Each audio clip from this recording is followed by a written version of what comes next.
Hello everyone, welcome to Tactica Imperialis and to today's video. Today is episode 91 of Adeptus Podcastus. We're almost at 100 now. It's getting a little bit scary, the fact that we'll have nearly been on the air for 4 whole years. Joining me as always is Remleiz from 40k Theories.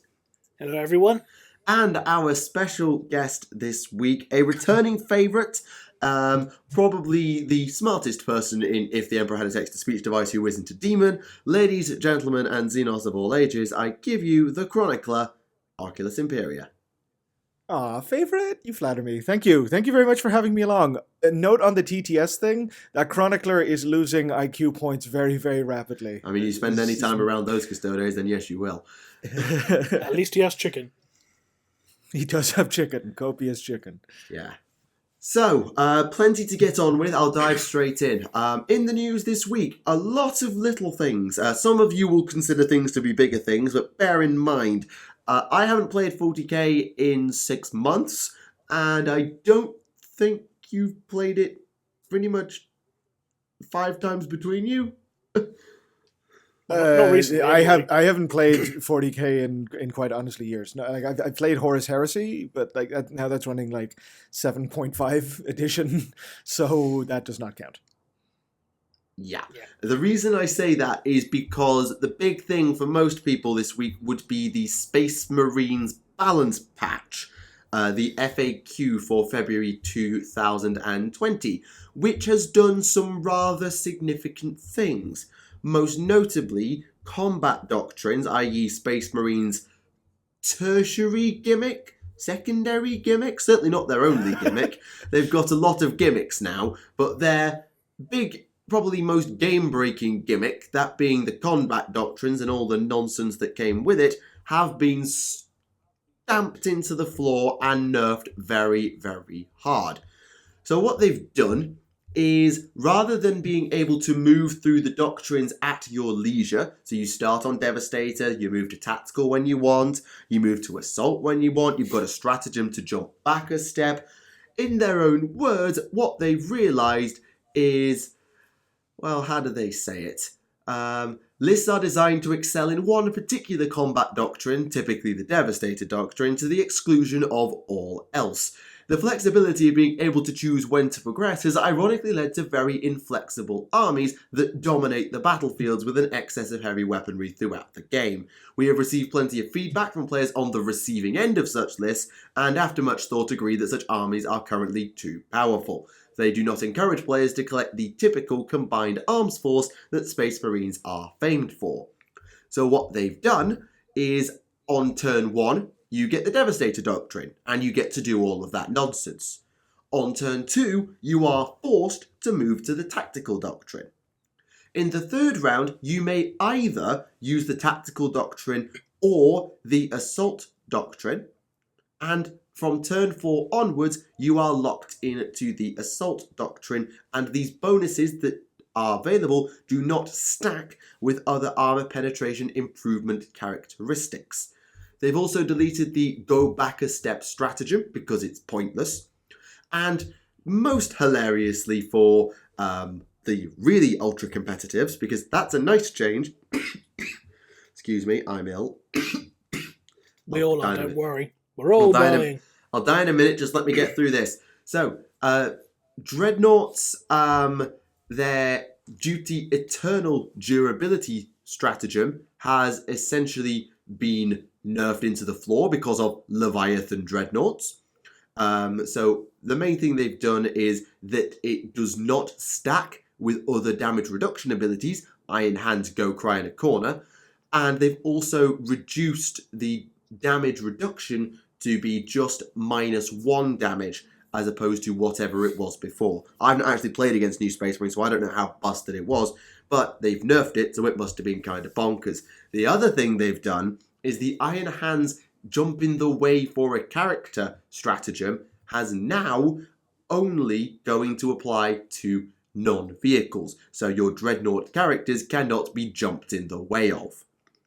So, as you might expect... Can I just say that I genuinely love the idea of like a Dreadnought character walking around and someone aims just a regular bolt pistol at him and some Space Marine dives in front of the way. Oh, it's a great idea conceptually. The problem is when you can't be targeted by unless you're the closest model because you've got less than 10 wounds, and you're a Dreadnought to begin with, and you've got that damage reduction stratagem that stacks with a relic, and you've got Ironfather Pharaohs, and you've got the Devastator Doctrine for the entire game, and you're a Leviathan Dreadnought, at that point, and it starts in a pear tree. And it starts to get a little bit silly. They've also slightly changed the Raven Guard Warlord trait, essentially saying you can't use it on Centurions anymore. So what they've done is, because the Raven Guard are supposed to be sneaky, the Centurion Warsuits are now not allowed to be sneaky and guaranteeing a first turn charge. Minor change, but the Raven Guard players will probably be not happy about it. In essence, this has been a giant FU to the Iron Hands because they were so broken that they ran the meta pretty much since release, all the way back in, August, September? It's been a long time. And I don't think it's necessary. I don't think it's necessarily so much a giant FU to the Iron Hands as it is just like, lads, now come on, lads. Well, regardless, it's led to a crap ton of Iron Hands players selling their armies on eBay. Okay, let's be real about that. They're not necessarily Iron Hands players. They are players who are temporarily utilizing the Iron Hands. Yeah, okay, that's fair. They are power gamers. Exactly. That is fair. But regardless, it doesn't stop it from being funny, though. There is honestly nothing... There's nothing more satisfying to the casual gamer / casual hobbyist like myself to see people just like offloading their airbrush 3 colors power meta armies as soon as a patch comes in. It's like, why do you spend that much money to be on top for that brief a time? Yeah, because it's now we're in an age where GW actually fixes things.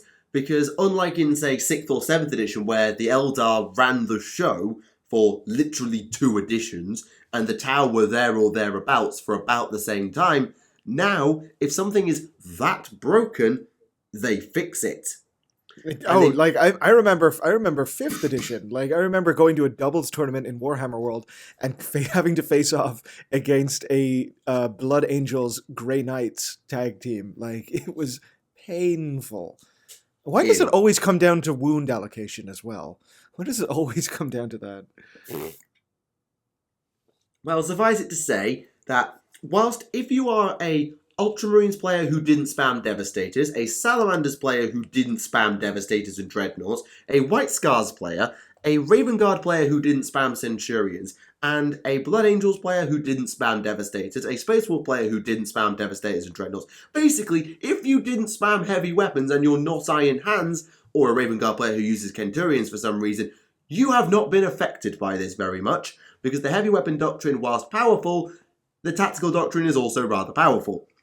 And you can have that for 2 turns. By the time that the game is over, which is usually turn 3 or 4, this whole doctrine doesn't even matter. So, yes, good. Have a cookie. You're still fine. Basically, if you didn't take the piss, you're probably okay. And the only concern, well, not concern, the only question becomes who fills the void. Because what was it that Space Marines were keeping in check, which, well, obviously was everything, but what in particular was so hard countered by Space Marines that it never saw play? And a lot of the changes to the Tau in Psychic Awakening 3, whilst I don't know how good they are, I love them, by the way, I have got them and I love them, the changes in Psychic Awakening 3, some people are saying are rather good, and Tau were already rather good, like tier 1.5 at the worst. So it will be interesting to see what fills the Iron Hand-shaped void. Will it be more Space Marines, or will it be another faction? And what sort of shape will the meta take for the next 3 to 6 months until the next big patch, when they nerf something, or whenever the next chapter approved comes out?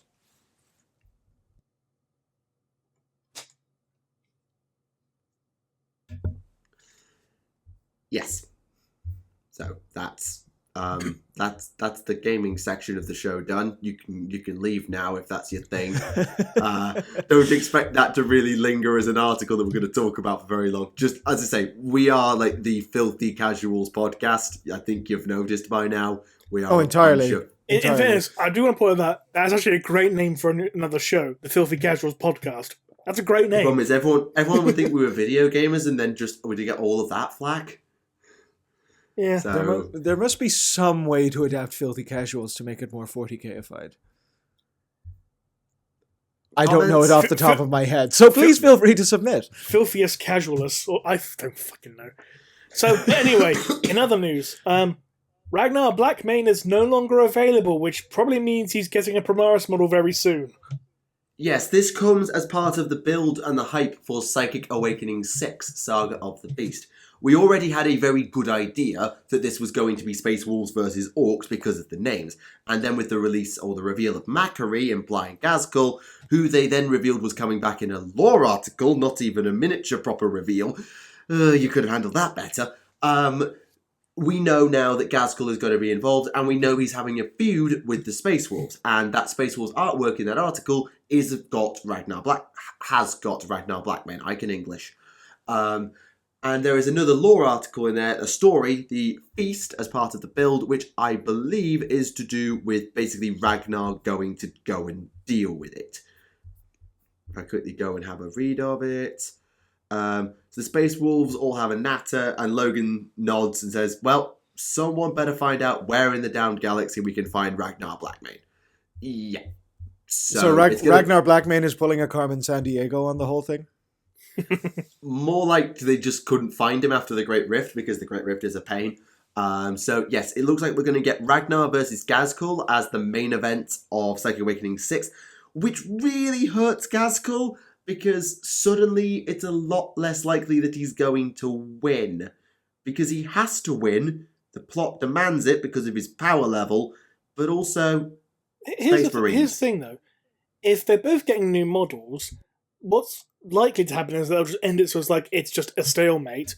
But at the same time, I mean, that's the entire Psychic Awakening in a nutshell. Yeah, but at the same time, if Ghazghkull somehow manages to beat the shit out of a Primaris Ragnar Blackmane, one, this makes Ragnar Blackmane look like shit, but more importantly, it makes Ghazghkull that much more imposing. So he just beat the shit out of not only, a very powerful Space Wolf, but a Primarified Space Wolf.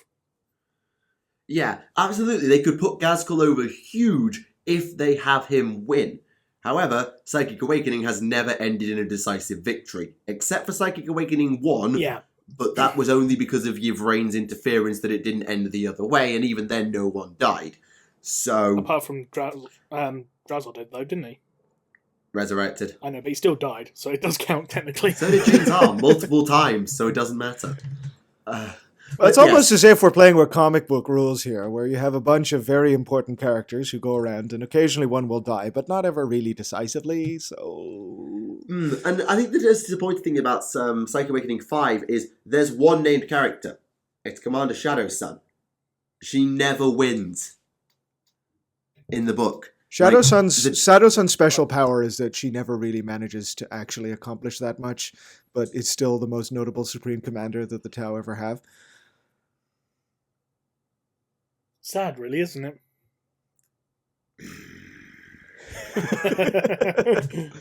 There's some angry vibrating happening. Seethes in Farsight Enclaves. At least the model is badass.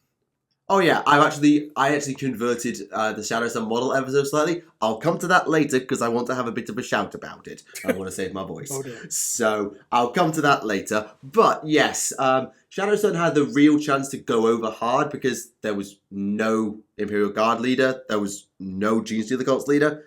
She wins, but she doesn't actually conquer the planet. She takes the county capital, but the planet's basically not going to give up. If anything, it just gets worse. So they didn't really put Shadow Sun over, and that's why I don't think they're going to put Ghazghkull over. Can I see Ragnar toppling Ghazghkull? No, because he's Ghazghkull. Can I see a situation where Ragnar gets to honourably retreat, or Ghazghkull gets warped out again like he was after Armageddon 3? Absolutely, and that does nobody any favours. It makes the person who retreats look weak, and it doesn't really put the other person over. So hopefully we get a little bit of something decisive where someone gets their butt handed to them, and that someone should be Ragnar Blackmane. I'm not holding my breath for anything decisive. The whole psychic awakening thing, as you say, has just kind of ended in a bit of a stalemate or a tactical withdrawal or, something fairly inconsequential. The status quo is maintained. The status quo is very accurately and deftly maintained. I would love to see Ragnar get his ass handed to him because he can bounce back from that. And it would be nice to see the Xenos have a little bit of a little bit of a time in the sun. Just a victory. Just any victory. A day not being jobbed out to the Imperium would be nice. Quite. I mean, let's be honest. If any character has a chance of having that, it is Ghazghkull, considering he's probably one of GW's most prominent villains outside of, the Chaos Space Marines. He's probably the most prominent, if anything, akin to a villain for the Imperium, let's be honest. I mean, if you ask people to name non-Imperial Warhammer 40,000 characters, Ghazghkull's in the first 5. Every time. No, absolutely. He's iconic. And he always has kind of been iconic. He's been around since second. And as you say, he does make for a good villain. He is incredibly competent. And it would be nice to see him get... He's actually been around since tail end of first, actually, technically. Oh, really? Yeah, because there was a very, very, very late first edition battle report, and I had Imperial Guard versus Orcs, and there was Andy Chambers came up, he just named his Orc Warlord Ghazghkull Thraka, and the War Gear cards he gave was the Adamantian Skull and the Custom Mega Blaster and all that, and that just was the genesis for the current Ghazghkull. So... Oh, well, TIL, thank you very much. See, this is why you get Remleiz. He just knows stuff. He just knows everything. I'm just old enough. Quite. I wasn't going to say it, but quite. We did get a little bit of rules. So Macary's rules were properly previewed and revealed. Ghazghkull's little helper, / herald, / just some grot who carries his flag around and has died multiple times, depending on who you ask. With a 2+ invulnerable save. With a 2+ invulnerable save, which is basically exactly what I think really you should. That's what he had in second edition. Is it? Fair enough. 4 wounds, a competent weapon skill, a leadership stat that isn't a dumpster fire, no gun, but has a weapon that does mortal wounds on a 6 to hit. Oh, no, 6 to wound. On a not natural, a boosted 6 to wound is fine. So, yes, if you can get +1 to wound going on grots, which you can't, then, yeah, D3 mortal wounds on a Macquarie. I love the idea that his little, grot helper just has a 2+ invulnerable save and running around It's because of his good luck. That's literally the reason. The world's shortest Silver Surfer. The Green Grinder. I don't know. But regardless, we know that somewhere Hercules Dragonblade is complaining about the comedy goblins. He is already composing his next 45-minute long video about Gamers Workshop and the comedy goblins. And the top 10 glues, including cement. Not plastic cement, just literal concrete. Hey, it'll get the job done. Have you ever tried to assemble a resin Warlord Titan without concrete? I haven't either, but I presume that's how you do it. No, but I've tried assembling the Night Lord Night Raptors from Forge World, just trying to put them on a base is bad enough, considering all they have is literally just one tiptoe to stand on. Oh dear. So we'll stay with miniatures just a little while longer, and jump across to... Well, first off, this week's pre-orders. So Janezar, Drazhar, the Incubi, and the Howling Banshees from Psychic Awakening 1 and Blood of the Phoenix are now on pre-order because Warhammer 40,000 gets vastly preferential treatment over Age of Sigmar when it comes to releasing its character models. I'm still salty about it. In fairness, you actually did get the AOS box character models 2 weeks ago. 1 year later. We're still waiting for the plastic Azek Aramin for Horus Heresy. After 3 years. I see your point, but let's be fair, that was for 30k and it was a GW release for a Forge World They product. still released, Kurthus Said and the Ultramarine guy as standalone miniatures, later after the Betrayal of Cowpox that sold out. I am What totally. does tell you how well burning a Prospero song? I am totally with Tactica on this one. The fact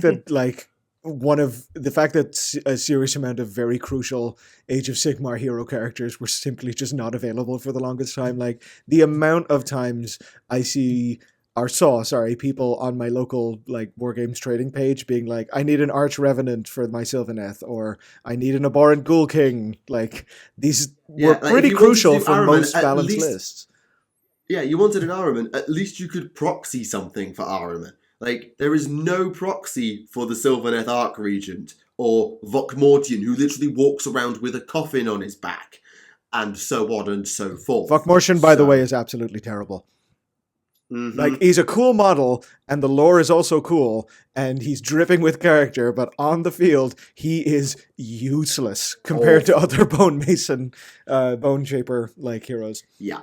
Anyway, so as I was getting at with miniatures, I want to jump to the New York Toy Fair, and that has revealed a Underworlds warband. So if you like your Iron Jaws, you now have a second warband to go in there, because you already had one from way back when. Now you've got another one, which is pretty cool, and I like the miniatures. I particularly like the character miniature with the top knot because he looks really freaking badass. We've got some new aircraft, the Avenger Strike Fighters for Aeronautica Imperialis, which is nice if anyone plays it. And there's a few board games coming out. So you've got a hex-based defense game called Rise of the Orcs. You've got Baby Blood Bowl, also known as Blitz Bowl Season 2. And you've got a asymmetrical Nighthaunt versus Stormcast Dungeon Crawler Dungeon Keeper, but on the tabletop. It's basically Rise of the Orcs, but with AOS instead of 40k, essentially. Not quite, because you do build your own board, and you sort of have a Dungeon Keeper who builds the labyrinth to throw the Nighthaunt at you, as opposed to whatever Rise of the Orcs is. But if you are a Space Marine Heroes person who wanted those, then they are in Rise of the Orcs, the Terminator characters. So enjoy that if that is your thing. And from that also came a really interesting announcement of a new action figure. They have partnered with... Oh, the McFarlane ones. Correct. So McFarlane Toys and Games Workshop are teaming together. They're going to release a range of action figures. The first one, of course it is a Primaris. And bleeding heck, that bolt gun is huge. Like, that I feels... do love that scaling on that. That feels like a bolt gun. Fine-looking figure. It really feels like a bolt gun, just with the size of the blooming thing. Like, oh. Do you know what the best thing about these as well? They come in both painted and unpainted versions. And they're fully posable, so win. So you can make your own custom chapter as well if you want, if you don't want Ultramarines. And they're going to do something that isn't a Space Marine. Please don't just be variants of... Allegedly. Allegedly. It's just...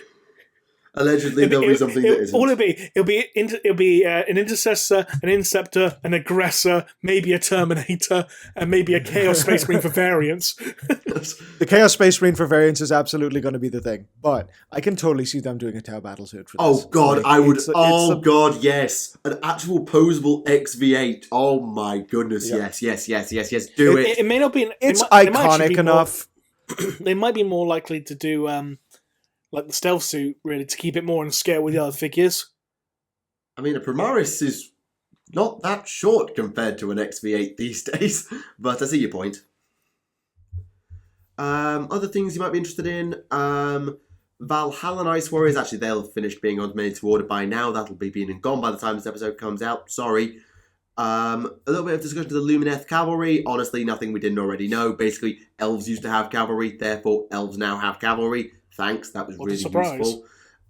They're very... the thing is, I will say about this, they're very, very nice looking models, and they're very dynamically posed, and I do not quite understand I've seen a bit of a lukewarm reaction or pointing out that the poses look awkward, and I have to look at it and just be like, those are horses.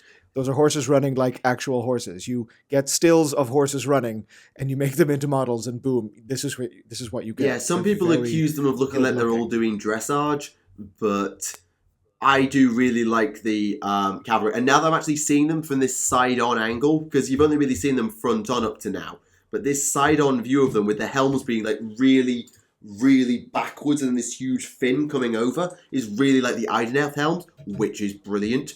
The shields, whilst probably exceptionally impractical, suit the elves right down to the ground because they are entirely impractical.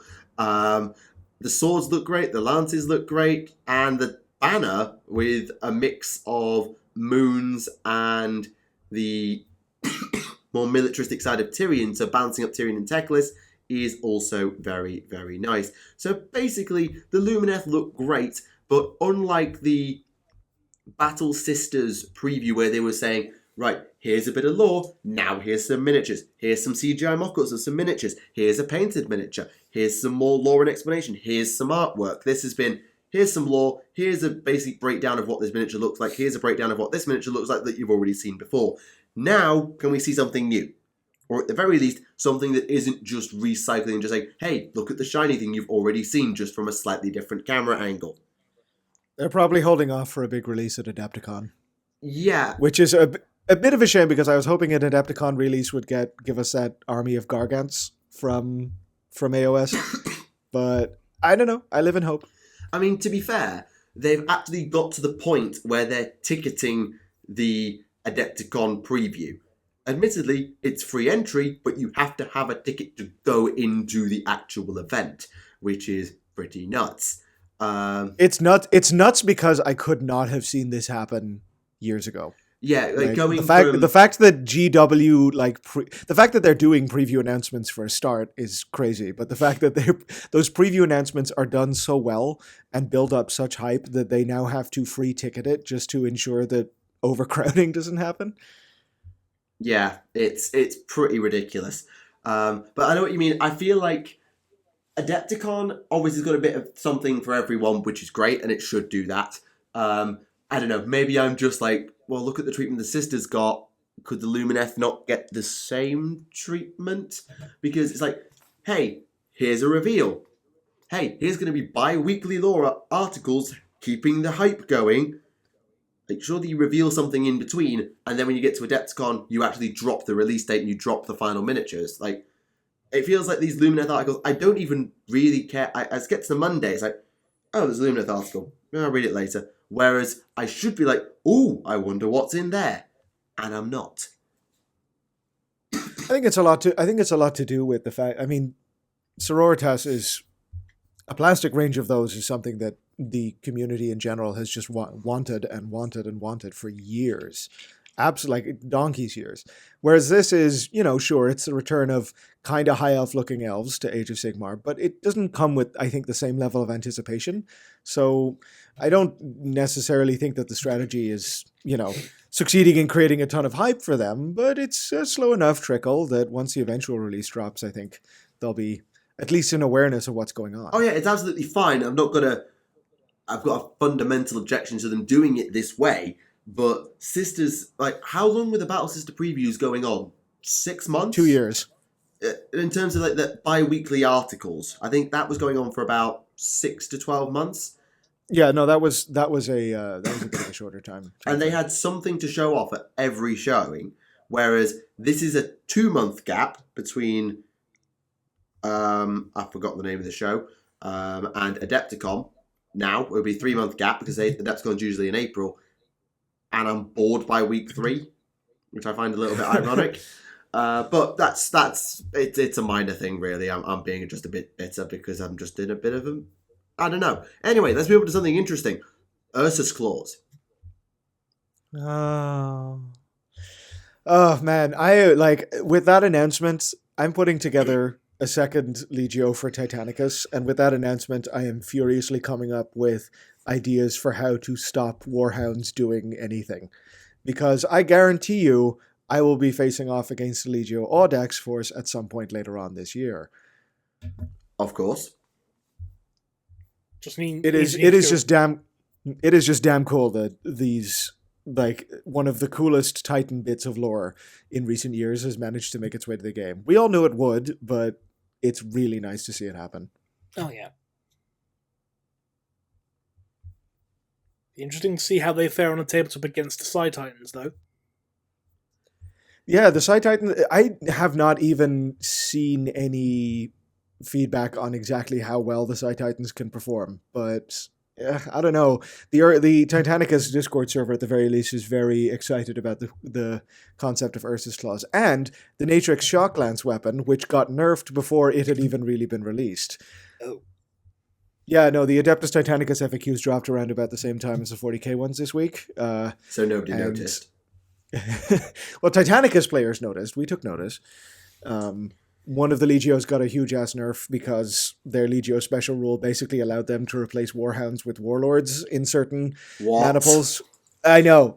Like, it was lore-friendly. It was Legio Fortitas, and they took a huge pounding at the start of the heresy and basically just had to be really fluid with their command choices. So maniples would be made up of a very asymmetric amount of Titans, but people were using it to replace the compulsory Warhound with a new compulsory Warlord, which was a little bit weird. Mm-hmm. Just a tad. But I can understand why this Shock Lance has been pre-nerfed, because looking at it, I don't play Titanicus, but looking at it, it's like, okay, if you are issued with shutdown orders, you lose all your void shields, you can't be activated, you can't make a reactor roll, and they're not automatically removed at the end of the turn, and if it's got them on at the end of the game, it counts as dead. And also, when you've got that in the damage control phase, its reactor level is too low before the repair roll. Like, that is like, you can't do jack all. That is brutal. Yeah, I mean, you have to get in close to use it, but you're a Warhound. Holy shit. Yeah, you're a Warhound, you're fast. If you can manage to get in, then you're kind of golden. Especially this is the thing about Titanicus. Yeah, and this is the thing about Titanicus. A lot of guns will actually have ranges that you can't actually shoot from. So if a Warhound can get in close enough to a Warlord, all that Warlord can do is kick it. And let's be realistic, as much as it's funny to see a Warlord try and drop kick a Warhound across the battlefield, that doesn't happen. Well, unless it's an Eldari Phantom Titan. To be fair, I'm sure there's at least one Titanicus player who has done the whole Leonidas This Is Sparta kick modelling with a Warlord to a Warhound. I'm sure that's happened. Oh, it absolutely has. Eldar Titans used to be super kicky in the old Epic rule set. So I can't wait to find out if someone is going to actually come up with rules for kicky Ninja Titans.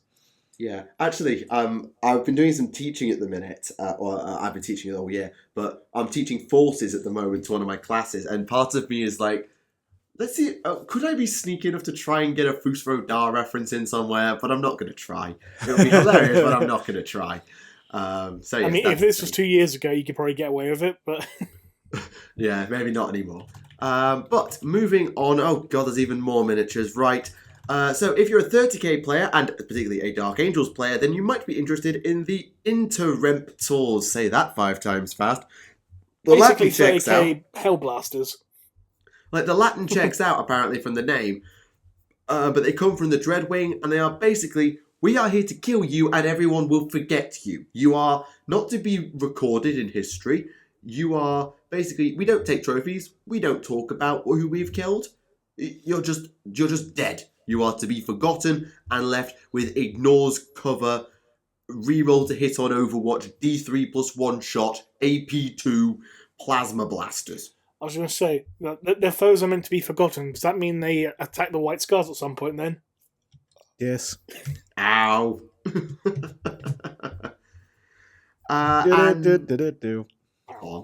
Right. And now we come to today, actually, because we're recording this on the Saturday for reasons due to logistics. And that means that it's been the Black Library celebration. Yes, it has. There's been quite a few books released. Apparently there was a bit of a debacle at Warhammer World in regards to the limited edition for Horus Rising, which is like a version done in the style of the new Siege of Terra novels. Apparently Which looks lovely. It does, yes. Apparently they sold out within 2 minutes, and according to some people, the scene was like Black Friday in America. Which, for those of you who are not American or who don't know what Black Friday is like in America, is essentially carnage and basically near death. It's not pretty. It's not. I will say this: if that did happen, I sincerely hope someone shouted "Wah" at the top of their lungs while doing it. That absolutely happened. There's always an orc player. Approve. Yeah. I don't approve of this. I don't condone what they've. If that has happened, no, I don't no. condone it. But if that happened, approve. Hilarious. Now, what actually did come out today? Well, you'll have already seen this, I hope. So, there has been Watchers of the Throne 2, the Regent's Shadow, and the accompanying miniatures, who are HQs for the Talons of the Emperor. We'll get to that in a minute. And apparently they're actually illegal to play. Yeah, they basically don't have the keywords to be played in, like, any army at the minute. It's a bit weird. We'll get to it. There was 13th Legion, the next... It was the 20th anniversary edition of the first book in the Last Chances series. Yes, sorry, I'm thinking about the one that is coming out, which is next month. That's Armageddon Saint. Sorry, my bad. Cal Jericho's Sinner's Bounty, if you are into your Necromunda. Oaths and Conquest, the next Age of Sigmar mega compilation. I am buying that because Myths and Revenants and Gods and Mortals were very, very good. And plus it's got Bill King in it. And it's got Bill King in it. The first Wall is now out officially, so the third Siege of Terra novel, if you missed it on the first round because you're not Remleiz and you don't have agents. Then you also had the return of Iron Company for fantasy and Hell's Reach, aka one of the best novels of all time, have been reprinted in paperback. And there was also an anthology. There's the Horus Rising that we already mentioned. And online, you could get the first time ever Lion L. Johnson, Lord of the First, the Black Library Primarch novel with the seal of Orichalcos on the cover. And it looks kind of The theme just started playing in my head. And it looks kind of ugly when compared to the other limited editions in the Primarch series, I'm not going to lie. Ooh, controversial. It just looks very, very bland in comparison to some of the other ones. Like, it just... So, okay, we have the Dark Angel's Winged Sword, which is just very basic, like a very basic looking lion's head, and the what's it called? The six wings. I've forgotten what the actual term is called. Hexagrammaton. That's it, yeah. And their symbols underneath, and that's pretty much it, aside from the Orichalcos symbol. It's just I would have probably bland. I'd have been tempted to have the symbol of the actual hexagrammaton, like the six wings arranged in whatever way they're arranged, because that will not be the rune of the hexagrammaton. God, no. So, I'd have been tempted to almost make it all about the hexagrammaton, but then again, it's Lion's novel, not theirs. So, I get why they've done it the way they've done it. But, like, do they normally have the Legion number on it, or were they just planning for space? Oh, they do. Good. This is David Geimer, right? It is, yes. Oh, thank God. Which means we're probably going to... Well, I was going to make a bunch of jokes this saying is we're the going to... interesting thing. I was going to make a comment in regards to saying, so we're likely to have Lionel Johnson be called Lionel Jackson or something. Listen, Dreadwing was one of my favorite bits of the Dark Angels throughout the Heresy, and it's right at the end. Like, it's interesting because Geimer, I love Geimer's work from Sigmar with the Hamilcar novels, the Ideneth novels. I love his work. And yet he wrote the Iron Hands novel, which has generally been relegated to meme status. It was... The hardback version of I Am Medusa was absolutely riddled with errors. Like, no less than 9 instances of Ferrus Mass being referred to as Ferrus Phenos, for some godforsaken reason. I think this sounds like more... It sounded more like a bit of a sloppy copy editor than anything else. I mean, in fairness, they did actually correct all the issues for the ebook release, and I assume the paperback release. I can't confirm that, but the ebook, they did correct it. So, but did it read well? Was it a good book? It was honestly, it was pretty mediocre. There was some hints of a good idea, like okay, this bit has potential, but you just moved away from it too fast, and I want to know more about that, and you're making me follow a bit that I don't really give two shits about, kind of thing. Yeah, but Geimer is very well regarded, mostly. I think is a good way of putting it, and. From what you've told me in regards to his AOS work, he's like really good in that. But he's really good. The Ideneth novel is excellent. as is Hamilcar. But in regards to his Iron Hand stuff, I'm not a fan. I mean, the best things that come out of his Iron Hands novels are the fucking memes. Yeah, that's what I mean by meme status. He eats the sand, he catches las cannon beams and crushes them. Let's be real, Eat the Sand was amazing. That was the best bit of that entire story. Amazing. That was the best bit of that entire story. Well, the Iron Hands novels for me are kind of neither here nor there, but the Dreadwing, the Dark Angels novella, was pretty much my favorite instance of the Dark Angels during the Heresy. I found it compelling, I found it well written, I found the characters actually to be quite well fleshed out. And I understood their motives and characters better than I had in any other Dark Angels novel they had been introduced in beforehand. In fairness, that's not really saying much in regards to the quality of Dark Angels books and the Horus Heresy in general. I mean, that's always been my problem. That's always been my problem with them. It's like Descent of Angels introduced a whole bunch of plot threads that just disappeared. And then later on, when they seem to have decided upon a direction for the Dark Angels with the Hexagrammaton and the various wings and all of that, Holguin and company they kind of still seemed a bit all over the place. Like they got introduced late, so we didn't really get the full arc that we've gotten with other ones. Yeah. And chopped up between different authors means you never really got consistency with them. But within Dreadwing, they actually finally became proper characters to me. And it's only a shame that it happened so late. So this is why I'm excited for Geimer to get the Primarch novel, because great, cool, this means we can see them in the Crusade, and their history. It'll be consistent with Dreadwing. Exactly. So yeah, fingers crossed it'll be good. But again, this is part of the Primarch series, which is, let's be honest, not exactly known for quality storytelling. You have certainly not for consistency. You have about 3 books that are genuinely universally agreed upon as being great, and you have 2 or 3 that are considered okay to mediocre, and the rest are bad to steaming piles of dog shit. Yes. Right, we're not starting that rant again. So let's move on to something that is more universally agreed on. The Loathsome Ratmen and All Their Vile Kin, the print-on-demand lore book for Fantasy Skaven. Which Oculus has been complaining about the cover of. The old cover... It looks lovely. The old cover is a little bit more tome you would find in a library in Altdorf. The new one, it's certainly more eye-catching. I just don't personally find it as compelling as the old one, but I'm a bit especially when you stack it up compared to the Sabbat Worlds and Liber Chaotica reprints.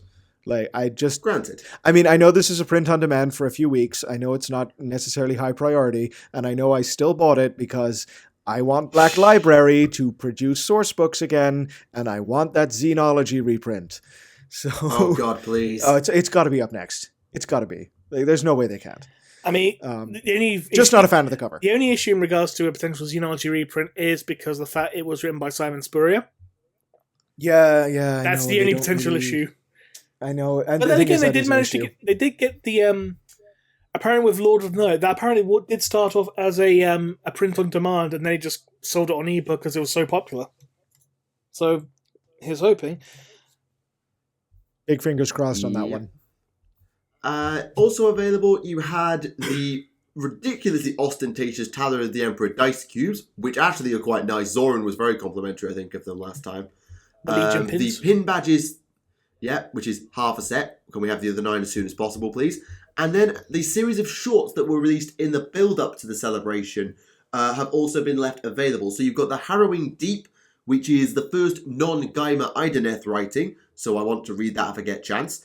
You've got the Fist of an Angry God, which I'm assuming is the setup for whatever Bill King is writing in Oaths and Conquests, because it's a nice Excelsior story, and there's a nice Excelsior on the front cover of Oaths and Conquests. You've got War in the Museum, which is Trazing the Infinite, and certain people are very happy about it because it's a Necron. You've got a Warhammer horror short called Tithmarked, which is, I'm assuming, Bone Reapers. And then you've got, and I quote, Rogel Dawn's Darker Side in the Will of the Legion by Andy Clark. And finally, you've got Redemption on Delith, which calls itself a Farsight Enclave short story. I've just read it. It's not really, but it does sort of tie a couple of things together and gives some interesting insight into the Farsight Enclaves, or more accurately, the Tau Empire's relation to the Farsight Enclaves in the modern era. So very, very that story is essentially Demolition Man, but with a Tau and a Space Marine. Which is basically all you need to sell me on a story.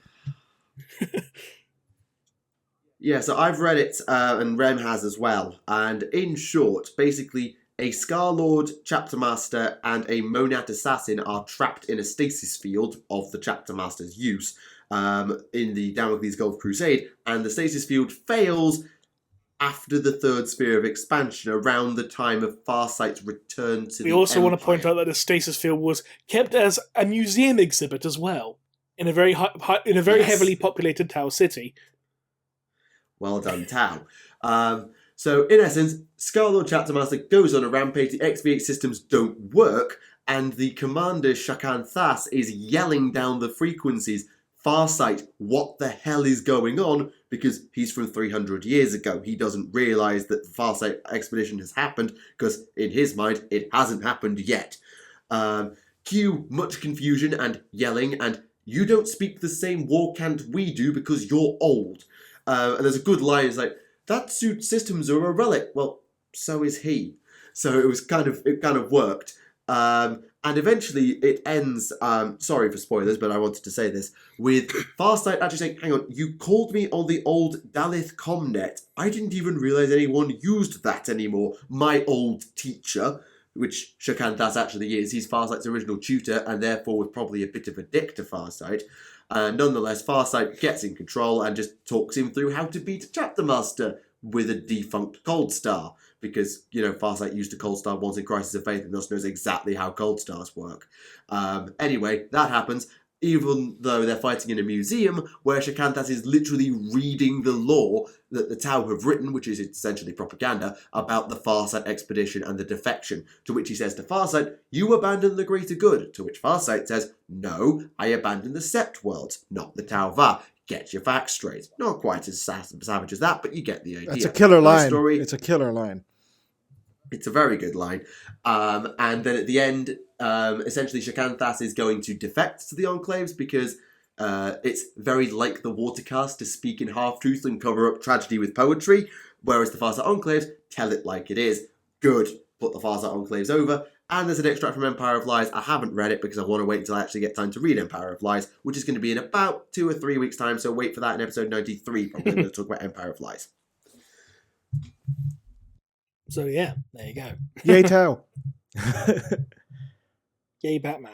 I don't know. Yeah, if I get a chance, I'll try and read Fist of an Angry God and Harrowing Deep, because I get the feeling they're going to link to Oaths and Conquest. And I suspect that if you're a Primarchs person, Will of the Legion, this implies Andy Clark's going to write the Rogel Dawn Primarch novel. I wouldn't be against that. That's certainly my takeaway from it as well. And as Rem says, I'm not against that at all. That's a great idea. Yeah, has Andy Clark written Fist before? He did one for the Conquest series, I think. That new one about the Imperial Fist Librarian. What's it called? Fist of the Imperium. That was him.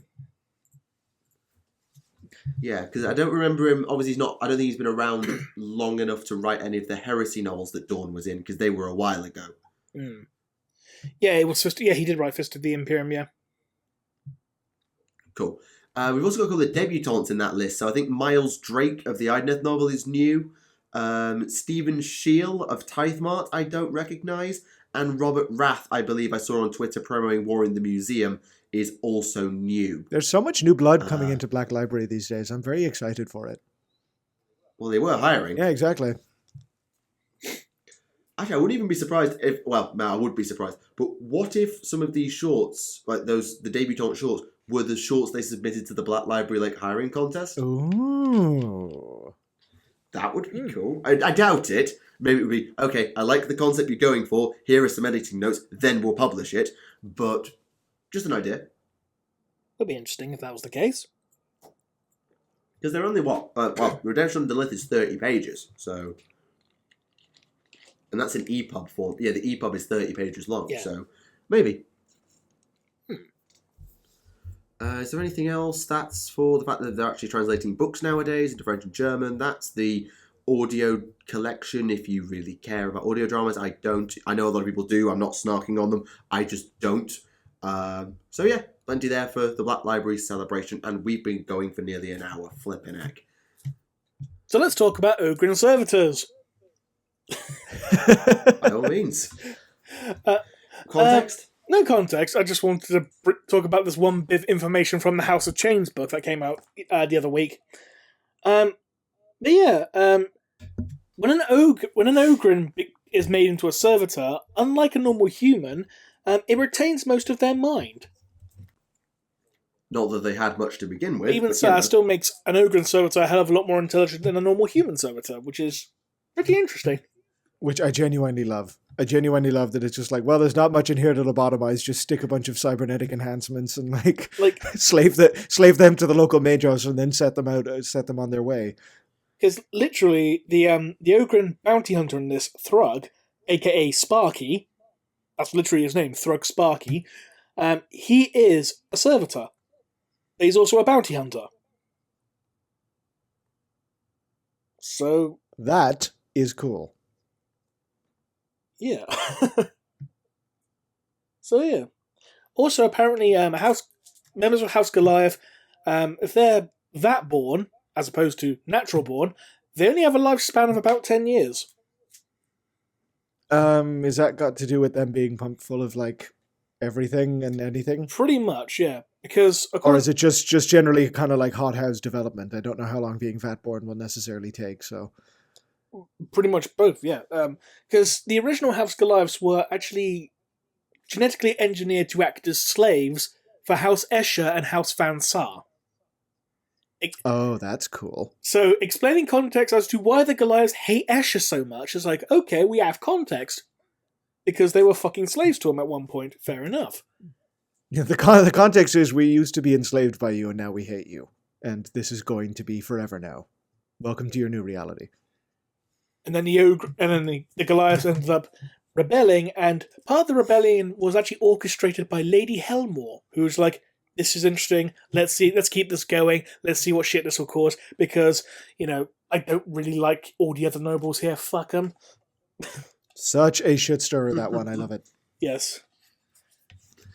Yeah, I wonder if there's an Ogren who's ever looked at a human servitor and just gone, look who's the... in slightly broken Ogren cant that I will not say, look who's the smart one now. Who's the smart one now, you little bastard? No, to be fair, let's be fair. The Ogren boneheads that have existed since, whenever, are basically Ogrens with cybernetic implants shoved into their heads to make them smarter. These are just Ogrens with cybernetic implants shoved into their heads to make them more docile. That's it. And some bionic limbs. And also, the process of rendering an Ogren into a servitor, it's actually got a special name. Let me try and find it, because it's like something akin to bone, which is bio or organic neural enhancement or whatever it means. Where is it? Yeah. Someone really needed that to spell out bone. Yeah. Where is it? Okay, so servitor Ogrens undergo a process called BONCE.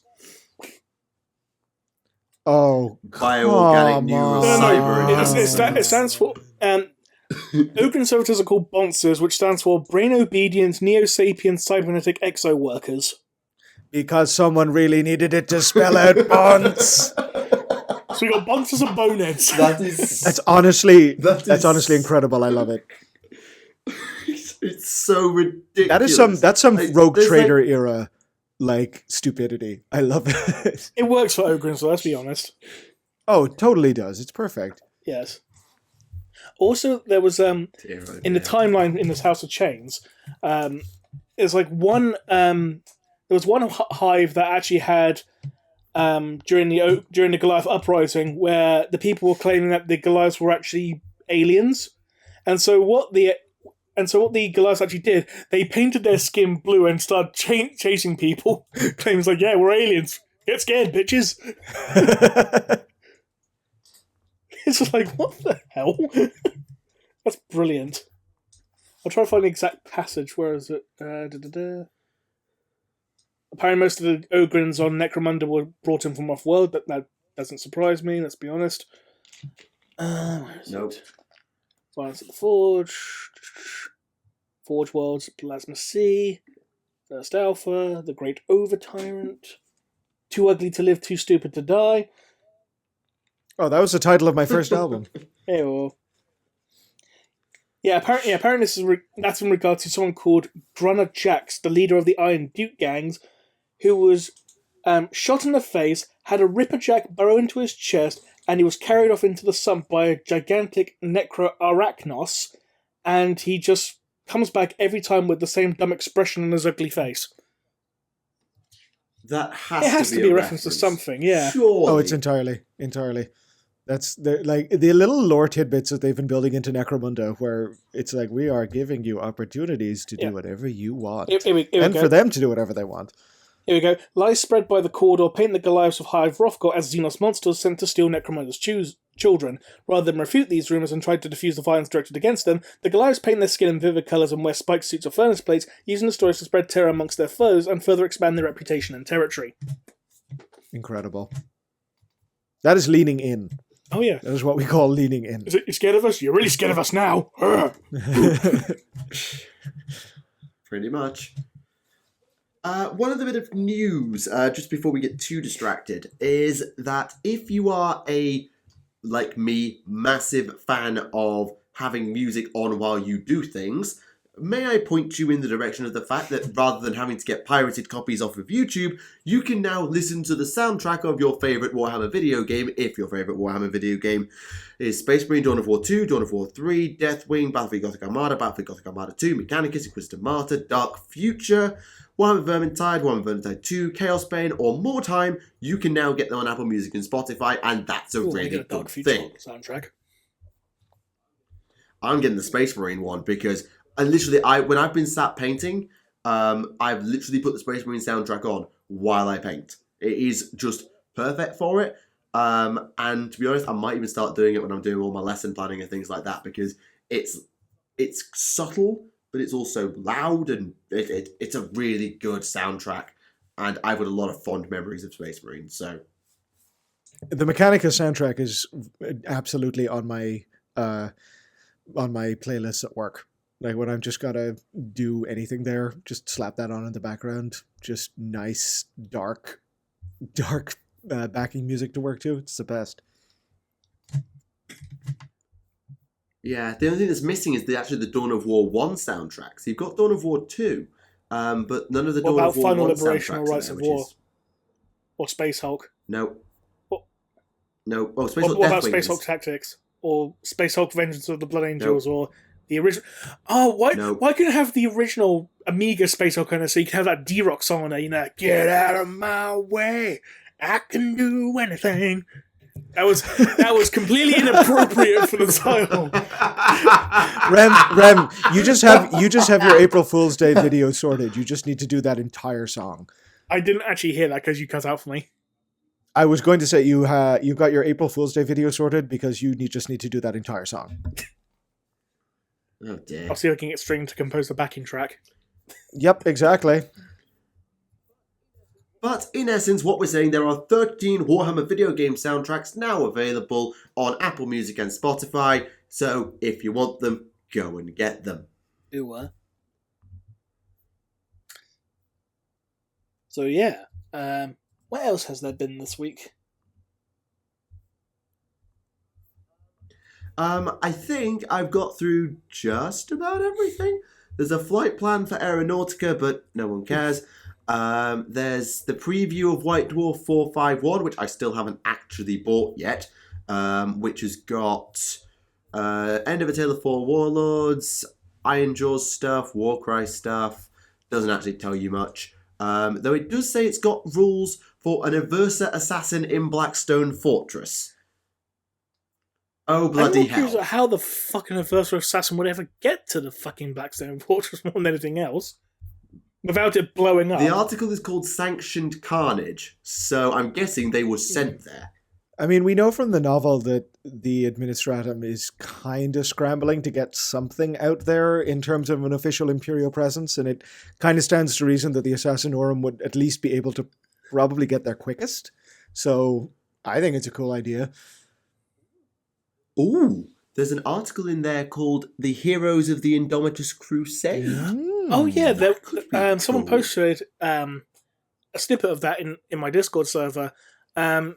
Basically, talking about a very quiet but very heavily scarred Kakarodon, which may or may not be a Primaris. That's cool. We've got that's a lore story. Games developers to talk about how to get the most out of your army while writing army lists for Age of Sigmar. That's cool. Rules for Fire Slayers in Warcry. That's cool. Serializing something called in an article called Faith and Fire. The Fire Slayers being in Warcry that's- means I can finally proxy my Chaos Dwarves with something in Warcry, so I'm happy. I mean, I've been meaning to get into Warcry for ages. I've got Daughters, I've got Ideneth, I've got Stormcast, I've even got very tempted to pick up that Gloomspite box just for the sheer value of the bleeding thing. But I just don't have anyone to play against. I could have my GW and play it, but unless I'm actually booking to go ahead, I'd need to go and I've got a board for it. I've got a flipping about a 3x2 piece of plywood that's been sat on my desk since September, which has been base coated white to make a terrain board out of for Warcry and Kill Team and stuff.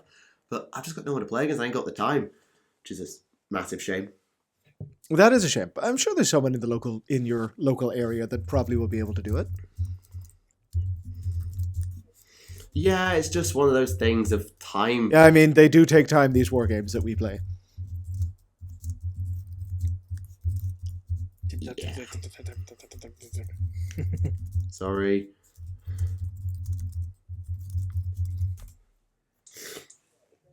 So yeah, is there anything else up for discussion, really? Because I've got through the news after an hour. We can do the questions shortly, but is there anything that you want to discuss, Oculus? I mean, nothing really on my mind, necessarily. I'm currently waiting with bated breath for Adepticon to see exactly what reveals come out, because those announcements are always really exciting. I mean, just over on my end, I've got my 40k subscriber special coming up, plug. So what are you doing you for can it? Is it going to be the 10 hours of Oculus screaming ASMR video? No, it's going to be a very dramatic reading of the Inquisitor trilogy by Ian Watt. No, it's not. No, You've already advertised it now. Yeah, no, I have to commit. No, I'm keeping that one a little bit close to my chest, but it's gonna be very different in a cool way. Fair enough. I'm hoping to get that done very soon. But yeah, subscriber counts are hovering close to 40k, and I am sweating. Yeah, you'll be fine. I hope so. That being said, I need to try and start planning something for when I hit 150, because I'm close to that as well. So, I don't know what the fuck to do. I still have no idea what to do for the bloody April Fool's video either. Aside from your idea of singing D-Rock. D-Rock is exactly what needs to be done. It's right here. It's right there. It can happen. Make it happen. I should probably contact that V Mills guy, whatever, is like, hey, you should cover this. Then again, he only does video game soundtracks these days, doesn't he? Well, you never know. Yeah, that's true.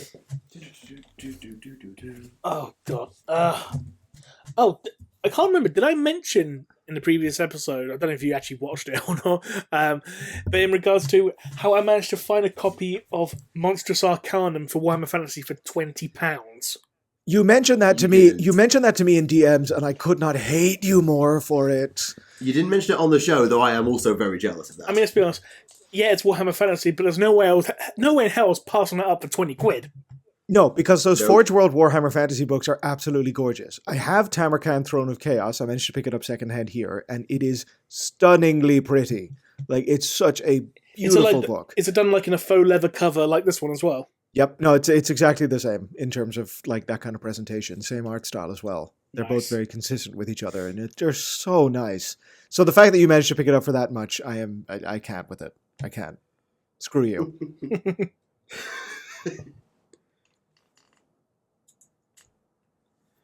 Oh, actually, that reminds me, before I move on to things about questions, I need to get angry about Shadow Sun for a minute. Hang on. Shadow Sun. Right. Basically, so As you know, I bought Psycho Awakening 5, and I also bought the Commander Shadow Sun miniature while I was at it, because you can now take her in a Farsight Enclave's army. Great. However, that involved actually building the miniature, and whilst it's a very lovely miniature, I didn't really like the pose, because I've just got a new Farsight miniature, and I love it, but it's looking in one direction, and the Shadow Sun model is leaping off and looking in the same direction. So I wanted to sort of turn it around a bit and repose it, so I did. And let me tell you, these miniatures do not like being reposed, because not only are they not on ball joints, they're on square pegs. Like, not even round pegs where you just twiddle them round and they go where you want. No. They're on square pegs for each of the miniatures' joints. And I mean, they each need elbow, shoulder, back, second arm, joint for the second hand to the second arm. Everything's on square pegs. This sounds like a lot. Suffice it to say, it took me longer to actually convert Shadow Sun than it did to plan the conversion for Shadow Sun. All I did was tilt one leg back a bit, tilt one set of arms a little bit, and turn one set of arms around a little bit. It took me nearly 2 hours. That's an impressively long build for such a small model. I also turned the head through, I think, 30 degrees? Maybe 60 degrees. Again, square peg, not on a circular fit. My God, what a pain. And it still looks kind of odd, because they've even sculpted the eyepiece to be looking as if she's looking in one direction. So it kind of looks derpy that she's looking to the left, but her eyepiece is looking slightly to the right, relative to the head looking to the left. So it's just like, this miniature really did not want to be reposed. Good grief. But that said, I'm really happy with it. I really like the new pose that I've got. It just took a bit of time to get there. But you're not bitter. Please don't make the new Gazgul like this. Please do not put the new Gazgul on square pegs. Please make that Gazgul model reposable, because I haven't even seen it yet and I'm already worried about wanting to mess with it. We all know it's going to be the same not pose as Metallicus from the Dark Vengeance box set, let's be honest. Yeah, that's going to want reposing. So, are we ready for questions, or have we got anything else? Oh, I am so ready for questions. Good, because we've actually got a time where we can actually spend a long time doing questions, because there's so many shows where we get so lost in the discussion that we never get any time for questions. Oh, this is my favorite part, man. Yeah, but with having Duncan and Zoran and multiple guests on in previous shows, you just run out of time for them. So what you're saying is, when you have guests more interesting than me on, you need... No, when we have a lot of individualized questions, or they are very good at rambling at length, or there's more than one of them, yeah, for sure. That's where the problem arises. All right, well, questions. Okay, so considering that Trajan's stolen bell of Saint Gestal rang out and caused great damage to his collection, do you think the clone of Fulgrim was able to use this to escape? If so, what do you think GW will do with him, and what will the clone want to do? Was this written before War of the Museum came out? Yes. I presume the question was. Right. Yeah, that's what I mean, because if that's, I wasn't sure if that was the events of War in the Museum. Well, from the synopsis of War in the Museum, it's in regards to Trajan and a Hive Tyrant. Ah, okay. That's not to say they couldn't sneak the escape of the Fulgrim clone in there, but it's possible. So I think in regards to the Bell of Saint Gestal ringing, that was in regards to Gathering Storm. Ah, fair enough. Which led to Trajan unleashing a bunch of Horus Heresy Space Marines and Tanith regiments of the Imperial Guard and and all that. Yeah. As far as, in all honesty, I doubt GW will ever touch upon the clone of Fulgrim again. It's like, yeah, that's never coming back. Fuck that. Not in any major way. You might see him in a cameo. It's an interesting curiosity, and he'll be around, but they won't do anything with it, I don't think. Especially considering that actual Fulgrim is in Guilliman's head, then, or is able to taunt Guilliman and all that stuff, then I get the feeling that clone Fulgrim is not needed anymore. aside from to be jobbed out to proper Fulgrim just to say, hey, new Fulgrim is better than he was in his human form. But I do want to point out that Josh Rose did say that we're never going to get that fight, so...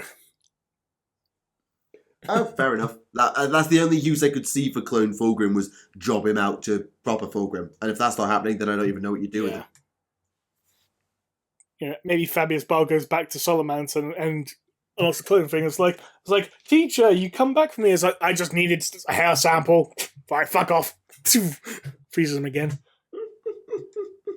Consider this Fabius Ball, he probably would do that as well, let's be bloody honest. Right. Since the two universes are linked by the warp, AOS and 40k, could the Secretrix Benedictum's creation be partly as a result of what happened to Slaanesh in Age of Sigmar? More likely, it would be the result of the Necroquake. Yeah, I mean, is there Rem? Correct me. Is there a actual canon statement that states that AOS and 40k are directly linked through the warp, or is it a little bit more? Okay, well, there is. Well, it's basically the warp links all universes together. Right, so it's part of a grand pantheon multiverse kind of thing. Essentially, due to the Eldari Skaven phone call and the appearance of Kaldor Drago in the end times, and those Chaos Gods being the same Chaos Gods as and the Liber Chaotica. I mean, at no point would I ever consider them to be not linked. It's just I've never actually seen. We're inferring, right? Here's the thing. I'll just post the actual picture. So the actual official explanation from White Dwarf in regards to it. Yeah, so the White Dwarf sort of says, the Realm of Chaos is a place that spans all existence, stretching across dimensions and time. Sometimes it's called the Realm of Chaos, sometimes the Warp, Imperium, Imperium, Formless Ways, Land of Lost Souls, yada yada yada. It's pretty much the same thing in the Warhammer 40,000 universe as it is in Age of Sigmar, by implication.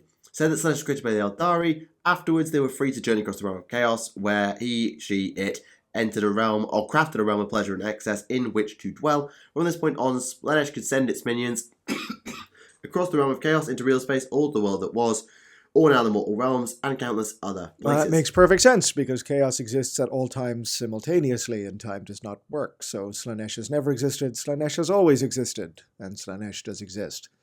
Okay, that's a cool concept that, maybe the Necroquake did something. That certainly had such an impact on AOS as to be comparable to the Great Rift. Mm-hmm. Yeah, the reason that the Great Rift wouldn't be a cause of something that happened to Slaanesh in Sigmar is because what happened is Slaanesh got fat and then got captured. That's it. Slaanesh was basically in a food coma. Yeah, so we basically assume that the aspect of Slaanesh that is in the mortal realms is contained in that particular multiverse, but not really, kind of, sort of, still there. Well, isn't it implied with a new Ever-Chosen supplement that Archaon has now free Slaanesh? Not quite. So how it's gone is Archaon set off to find Slaanesh, found it in Old Gish. They had a bit of a chat, and Slaanesh is bound by 66 paradoxical chains. Some of them are broken, some of them are just not there, but one that Archaon broke is that it required a follower of Khorne. Only a weapon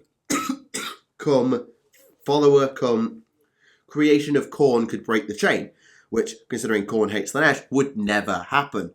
Except Archaon had Dorgar, and Dorgar has got 3 heads. One of them is from a bloodthirster, so Dorgar broke the chain, all good. However, the assault on the 8 points by Catacross then basically told Archaon, you gotta go, because the 8 points was under siege and the Baron Spire was about to be under siege.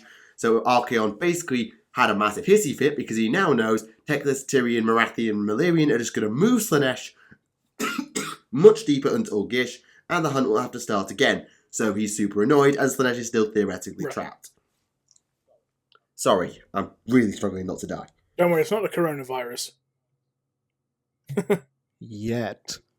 It's just a sore throat. I've been ill for the last couple of days. I'm kicking it now. It's just my throat is dying because I'm having to talk so much. Right, okay, next question then.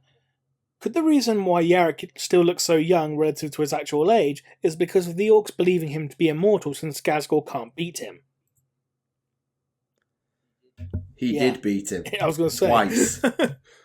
Yeah, the level to which the orcs' Gestalt psychic field can warp reality is often kind of overstated, at least by fans.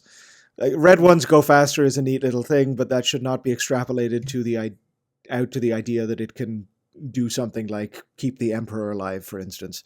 Yeah. I like it. It's a fun theory, but it's much more likely that he just has access to really, really, really good Juvent treatments. That's not to say Yarrick hasn't leaned into it, because the orcs believed Yarrick had an evil eye, so he got himself a Death Laser bionic eye implant. So Yarrick has leaned into that a bit, and maybe the orcs genuinely do believe it, but that won't be why Yarrick's alive. Okay, next question. Do we listen to Stringstorm's music, and if so, what's our favourite songs? Purging with My Kin is iconic. I'll have to go for Break the Dawn, the Japanese version. Because that is excellent. Because it just stays in your fucking head. I mean, there was a good solid 2 days where I couldn't get the Custodian Fabricated General song out of my head. There was a good 2 days. Okay, that was entirely unexpected and absolutely wonderful. I'll just say, it's not going to be another 2 days before it gets out of your head now, that... because greetings, Custodian, how are you to stay? But it was genuinely really, like, to be fair, when that TTS episode dropped, I was at work. I was like, how far? I'm at work! But I listened to it on the train, and literally I rewound that segment about 4 times. It was just like, wait, what? What is happening?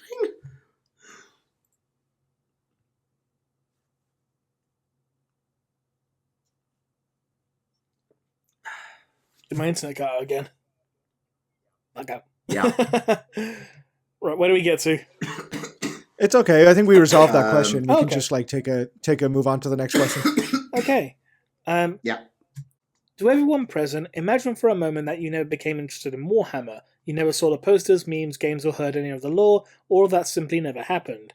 What would you most likely be doing instead right now? Would your lives be any different, same, or would you simply be more obsessed with something else? We wouldn't be YouTubers. Yeah, my entire exit.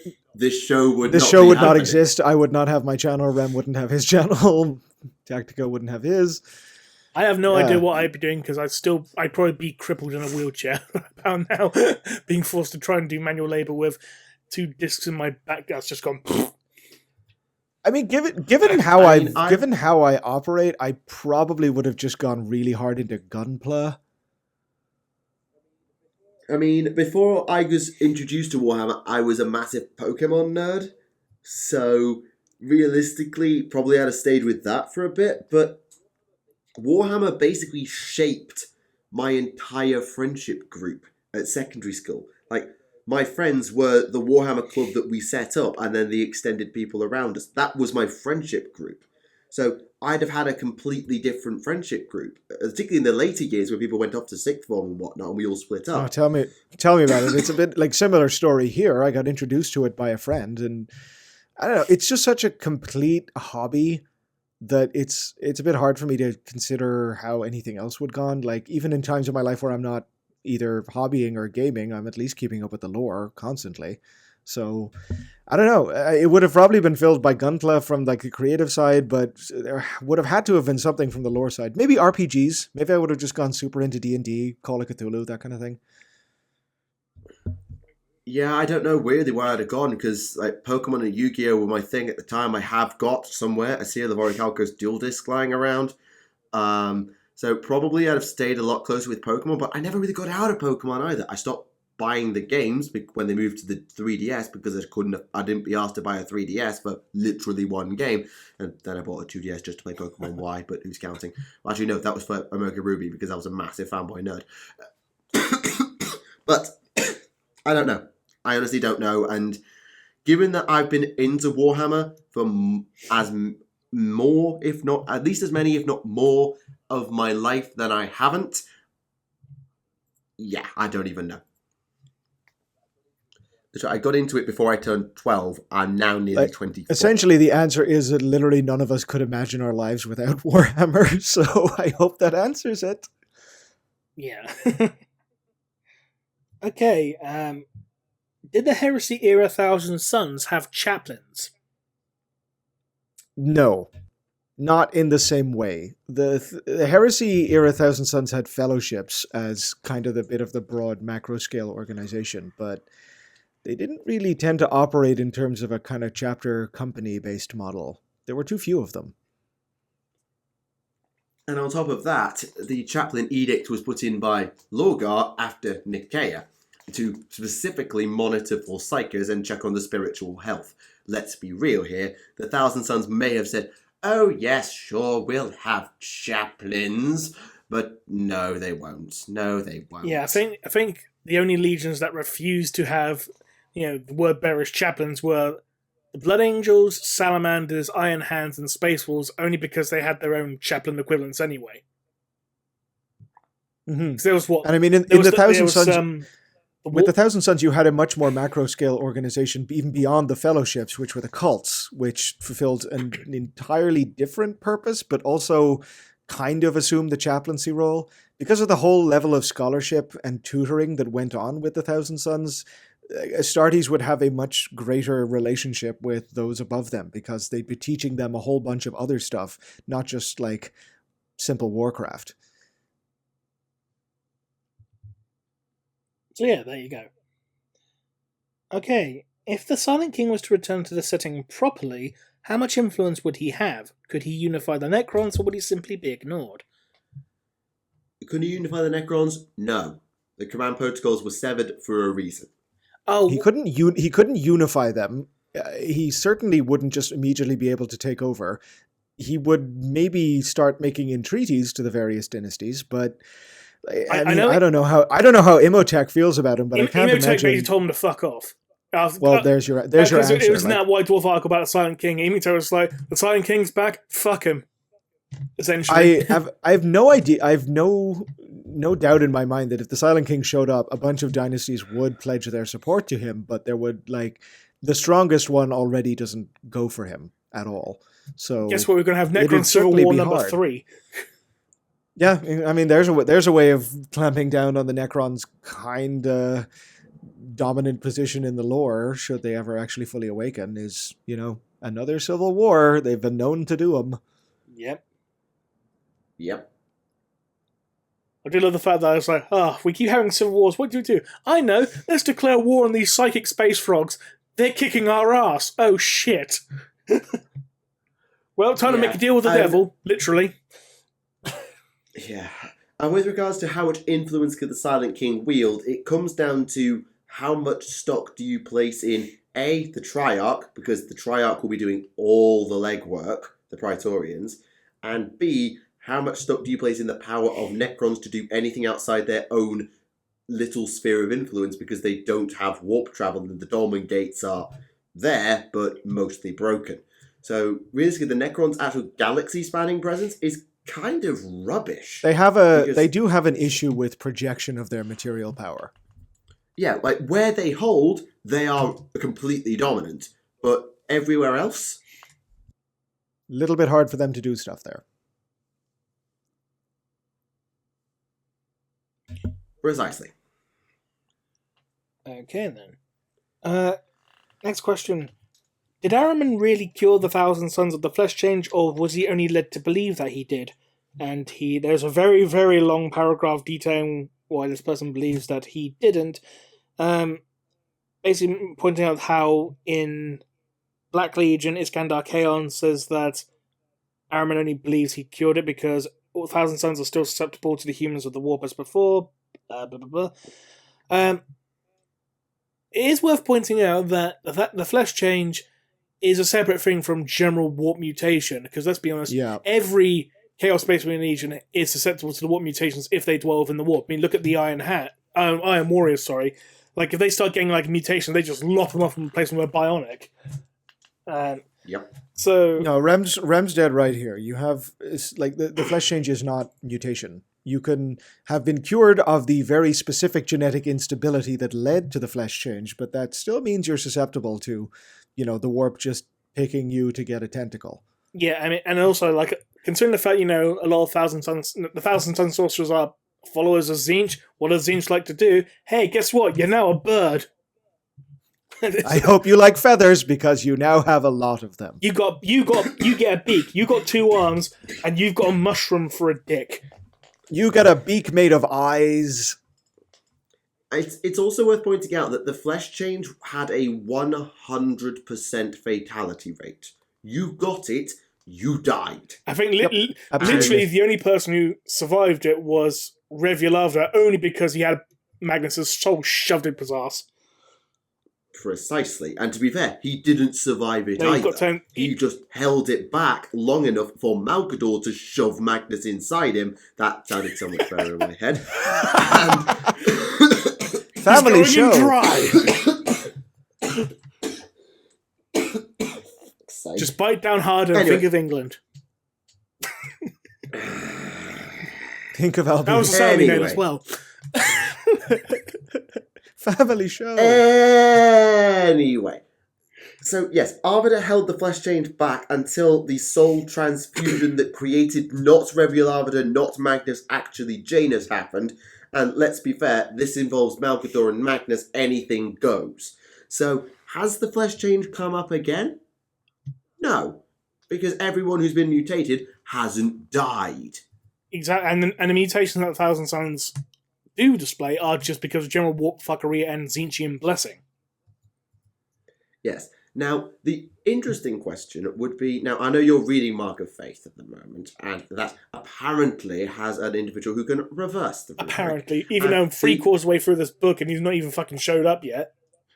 He's been alluded to, but not actually showed up. The interesting question is, if you reverse the rubric, does the flesh change come back? Because if you do, and it does, then you have conclusive evidence, albeit by murdering your entire legion with the flesh change, that Ahriman did indeed cure the flesh change via accident when he cast the rubric. Or maybe not entirely by accident. The automaton thing was an accident, and his creation of the knot of getting rid of the flesh change may have been deliberate, but accidentally done in the right way. So, yes, he probably did, and we'll only find out if someone can reverse the rubric, because that's just the only way to check. But that would cause a mass extinction event, and so will never happen, so no. Okay, then. Well, there you have it. If anyone got a word out of that, I'll be impressed. Right. Will the Lamenters receive a mention in the modern 40k timeline? They did in the last Psychic Awakening book, even though it was never outright. That was easy. And Talon Squad. I'm sorry? Talon Squad has Lamenter's Dreadnought. Yeah. The Death Watch. There you go. They're still there? Yep. Right. If the Emperor and the Star Child / God Emperor returned, would they fight for dominance or work together for the glory of humanity? Too intangible, no idea. Yeah, the Star Child is such old and inconsistent lore that to actually apply it to kind of some sort of situation like this is a little bit like I wouldn't go as far as saying. I mean, yeah, it's old lore, but at the same time, it was mentioned as recently as 6th edition. Granted, granted in Italian. Hinted. No, it's stated outright in Italian, in the Italian lore. The only place the Star Child will ever do anything to the lore of Warhammer 40,000 again is if the Emperor had a text-to-speech device. It will not be in the main canon again. It might get thrown around in passing, but it's even less of a thing than Malice is. It will not be ever fleshed out again outside of TTS, I suspect. Yeah, I'm in much the same page as that. It's too conclusive a potential ending. Yeah.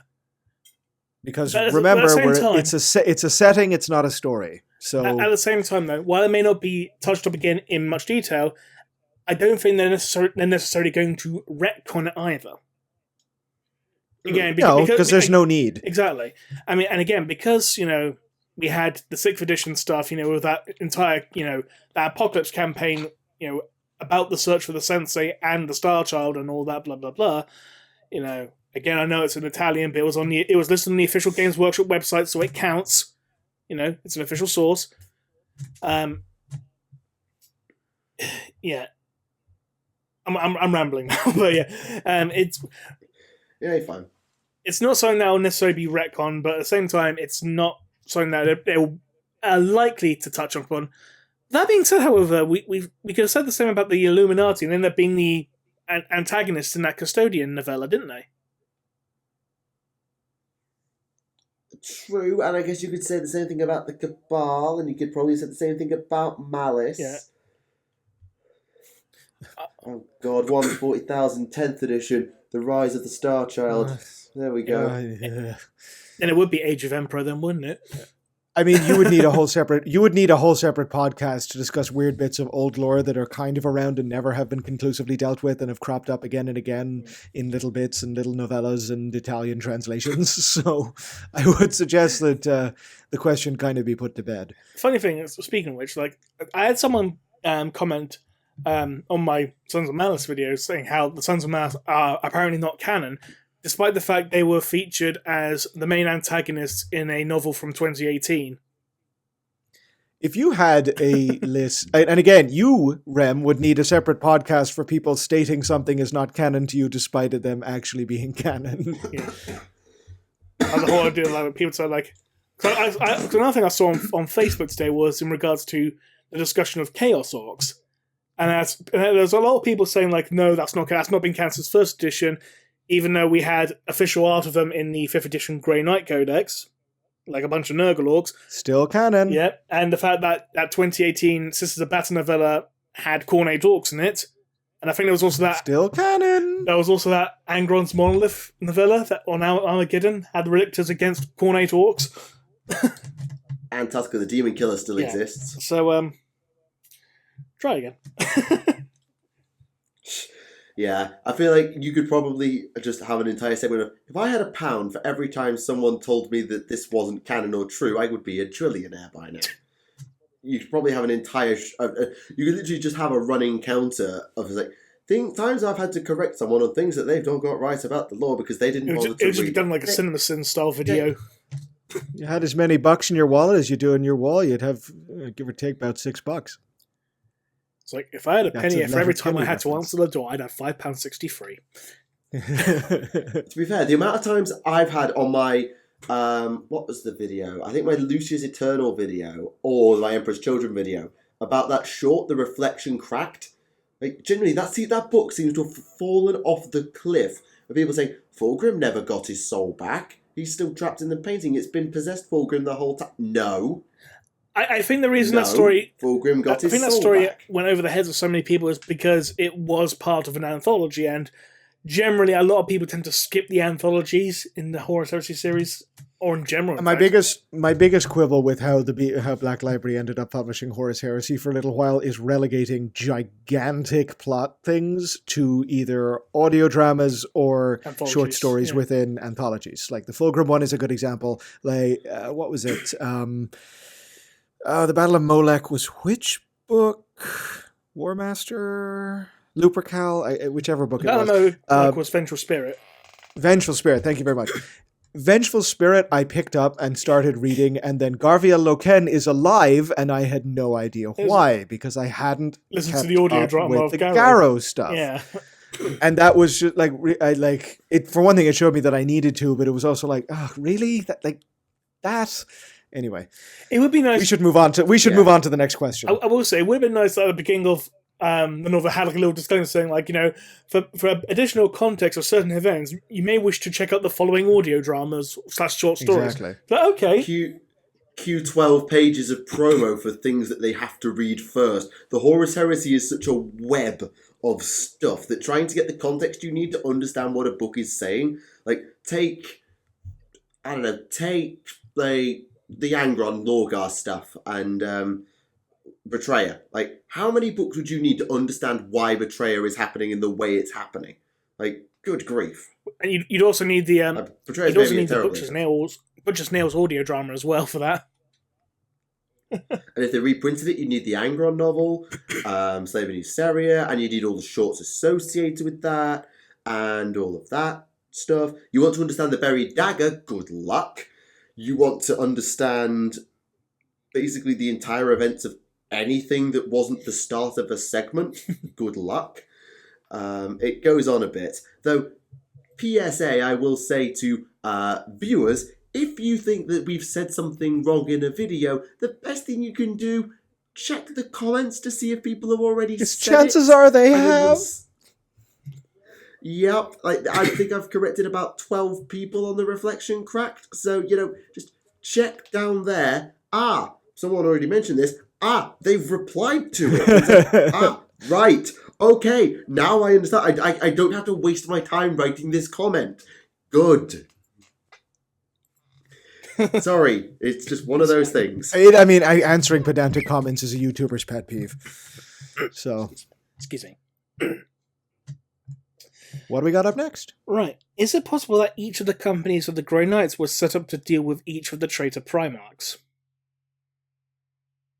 I don't think so, to be honest. I don't think so. I mean, very unlikely. 9 is an eldritch number, and it's just a pleasing one. I mean, 9 Primarchs, 9 Traitor Primarchs, 9 9 Grandmasters. Wasn't there only 8 companies in the Grey Knights, though? Oh, yeah. Well, I mean, there were supposed to be 9, weren't there?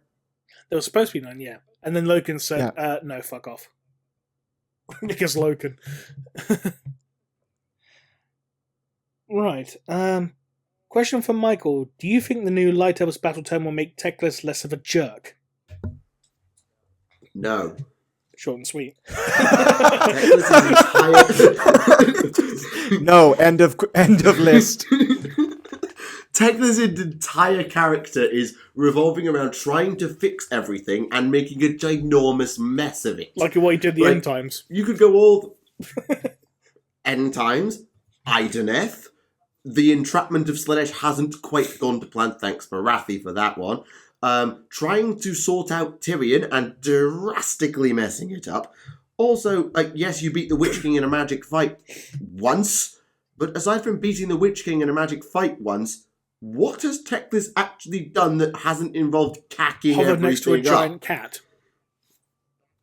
That counts as cacking everything up because it's terrible model design. I love the design, I will not argue that. But Teclis is a great example of an elf failing upwards.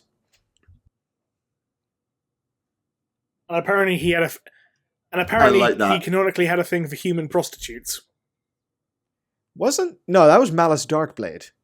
Wasn't it? No, apparently it was Teclis because with Teclis being, considered to be ugly and sickly by elf standards, but he was still by human standards incredibly beautiful. So it's like, well, I can't bang any elf women, so I'll go fuck the human women instead. Okay. I will have to check that one out. That's the other thing Teclis did. He taught humans how to use magic. Yeah. When has humans using magic in the Warhammer Fantasy universe ever gone right? No, it hasn't. Battle wizards are useful, but good grief, they're inconsistent. So, yeah, Teclis is a bit of a prat, and I also want to say with the Ideneth, he made himself even to a super prat, because he messed up their creation and decided the best approach to the solution was just to exterminate and commit genocide on an entire species on his own Do you kids. Love us, Father? Yeah. Father. Be strong, Clarence. Be strong for Tyrion. When your attitude to screwing up is genociding your own progenies because they weren't what you wanted, no, Teclis is still an unmentionable, and that's kind of half the appeal. Failing upwards. Tyrion and Teclis are not nice people, but they're kind of cool anyway, and not in the evil cool that characters like Marathi and Malekith were. No, these guys are just semi-lovable, badass Well, they're idiots. gods. They're gods in the mythic sense as opposed to the just sense that we usually every do. God in the Age of...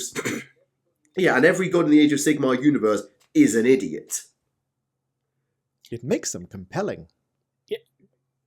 Sigmar, idiot. Nagash, hubristic idiot. Alariel decided that the best way to stay alive was to hide in a seed and be carried around by a tree. Nagash is the pettiest, bitchiest queen I have encountered in almost all fantasy writing, and I could not love him more for it. He is so petty. And Sigmar's just dumb. Like, he is big, strong Who got dropkicked boy, by Hamilcar Barrier. but no... Whilst disguising himself as a dwarf. But yeah, he's literally the example of big, strong boy without a brain. That is Sigmar. Like, the whole... You know that whole creating... Like, solve all problems by smashing a button to create another chamber? Yeah, that is probably canonically Sigmar. Sigmar's an idiot. What do we got up next? Question, is Sigmar an idiot? No, I'm joking. Is the Canis Helix compatible with other Astartes gene seed? For example, could you doggo up a dude and stuff him full of salamander organs? Evidently not, given how everything works with the Canis Helix and Space Wolves and Fenris. not. And yes, I know the Primaris are different, but no. It is Space Wolves only. And it was, for a long time, Fenrisians only. Right. If GW ever redo the Legion traits in 40k, what do you think the Night Lord should get? I vote a talent for murder. Sorry, say that again? If GW ever redo the Legion traits in 40k, what do you think the Night Lord should get? I vote a talent for murder. Yeah. Oh, as in gameplay traits. Oh, right, yeah, because the Night Lord's got that morale debuff of, like, uselessness. The problem is, if you give the Night Lords a talent for murder, what does that mean? Does it mean they're better at picking off characters, in which case they're just, like, doing the Alpha Legion's job but up close? Or is it that they're better at just, killing things, in which case they're the World Eaters, but worse? So you've got to give them something unique, and for the Night Lords, their terror tactics are unique, because no other Legion really rebelled in terror quite the way that the Night Lords did. Could you buff it so that maybe they affect certain targets and they get rerolls to hit against marked targets? So let's say they have a -1 leadership across the entire enemy army, but at the start of each game, your heroes can pick an enemy unit. That unit has -3 leadership and you reroll to hit against them because they are your mark, for example. You could do that.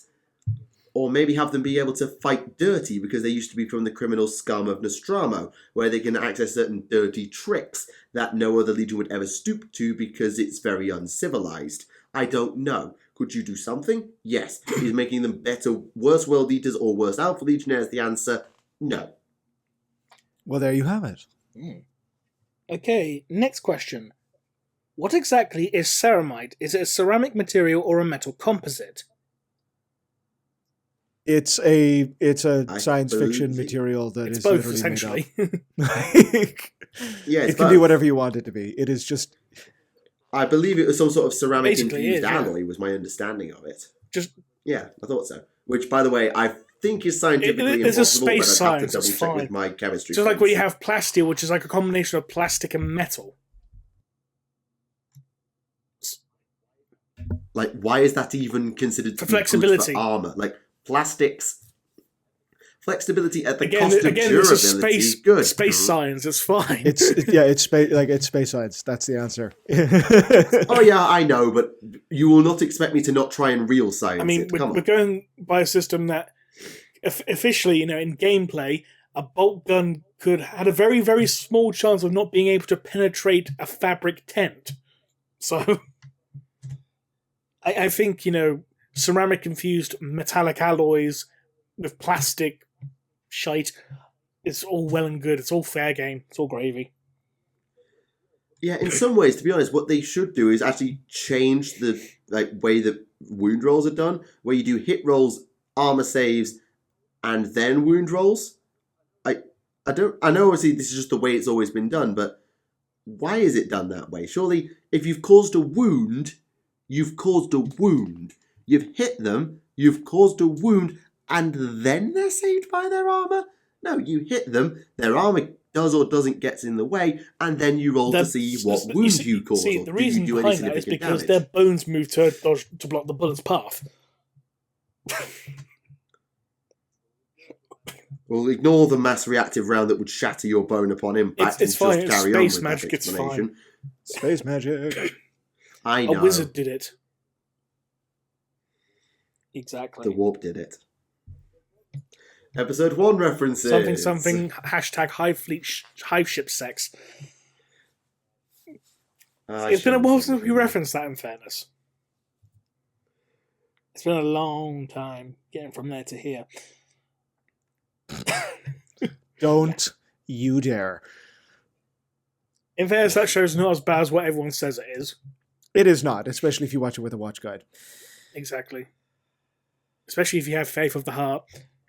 Right. Right, so are there any more for any more? We have quite a clock, and the fact that I'm probably going to keel over dying. We have quite a lot, so I will pick probably just one more, in which case to save your life. Pick a good one. Pick a hot one. Okay, we got a lot of questions about the Fulgrim clone for some reason this week, and I don't know why. Okay. Why does Slaanesh have a claim to Eldar souls? Because they are a majority of the gods and the quickened the right? Because Slaanesh was a product of Eldar Enemies of the Warp? Or because the Eldar are so monofocused that they can only be taken by a god they are dedicated to? My take on it is not only is he a being of their creation, they also feel all emotion so much more intensely than anything else, and especially because they feel pleasure more intensely than anything else, he's kind of just got him. I'm sure that, like, Khorne probably will take, like, a very angry autarch, but yeah, Slaanesh being in charge of all Eldar souls is perfectly consistent. Yeah, I mean, if you are the product of their creation with their emotions being the direct fuel for you, and you claim the souls of those who sort of fall into your web, then by right, Slaanesh would have by default claimed every single Eldari soul from the Fall, bar none.